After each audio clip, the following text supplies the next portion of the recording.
अच्छा जी, question number 8 क्या बोल रहा है कि Guddo something limited was awarded a grant of rupees 100,000 for purchasing a plant costing rupees 400,000. The company records the asset on nominal value. The grant was received on 1st July 2016 and the asset was purchased on the same date. Useful life of the asset is 8 years and the financial year of the company ends on 31st December. ठीक है जी.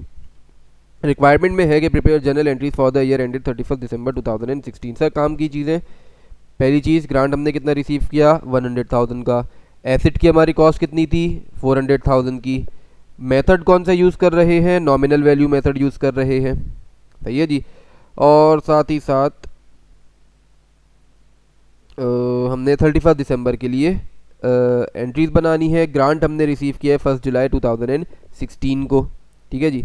Solution start कर लेते हैं.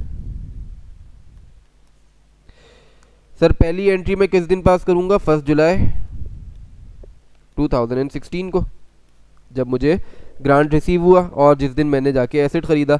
Sir क्योंकि मैं nominal method पे काम कर रहा हूँ, नॉमिनल वैल्यू मेथड को यूज़ कर रहा हूँ, इसका मतलब एसेट की कॉस्ट में से ग्रांट को लेस कर दूंगा. तो मेरा प्लांट कितने पर रिकॉर्ड हो रहा होगा, 400,000 की कॉस्ट है, माइनस में इसमें से कर दूंगा 100,000.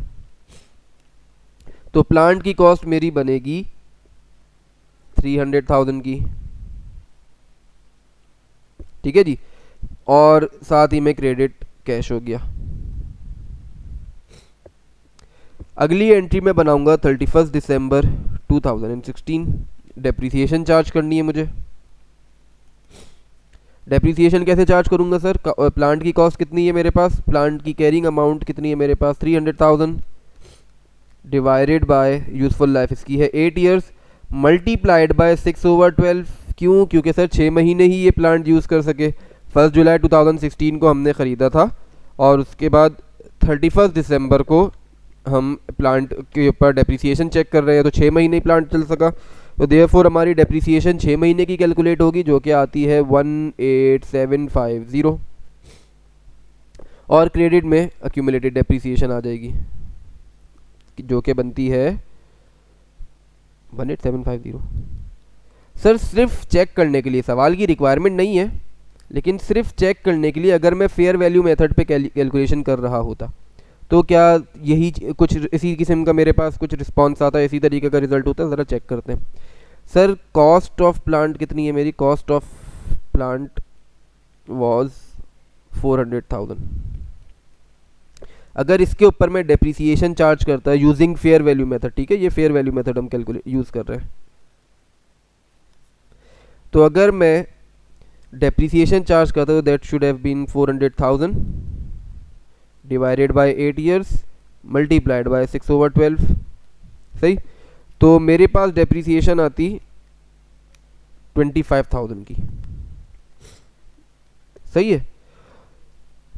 अगर मैं ग्रांट इनकम की बात करूं तो मेरे पास DGI होती 100,000 की, और इसके मैं ग्रांट इनकम में चेंज कैसे करता, 100,000 divided by 8 years useful life of the plant multiplied by 6/12. इसी तरीके से करता सर. तो मेरे पास ये फिगर आती 6250. तो सर अब ज़रा ध्यान दीजिए, मेरे पास एक्सपेंस कितना है, यानी डेप्रिसिएशन कितनी है मेरी 25,000, और इनकम कितनी है मेरी 6250. इन दोनों को अगर मैं नेट कर दूं तो मेरे पास आंसर आता है 18750. तो सर क्या मेरा रिजल्ट मैच्ड है? यस सर, रिजल्ट बिल्कुल मैच है. यहाँ पे हमारे पास नेट पे एक्सपेंस 18750 आ रहा है, और यहाँ पे फेयर वैल्यू मॉडल अगर हम यूज़ करते तो ग्रॉस बेसिस पे हमारे पास 18750 का रिजल्ट आता. ठीक है जी. तो वही बात सर, आप भले से फेयर वैल्यू मॉडल यूज़ करें, भले से आप नॉमिनल वैल्यू मेथड यूज़ करें, आंसर पे आपके कोई फ़र्क नहीं पड़ेगा. ठीक है जी.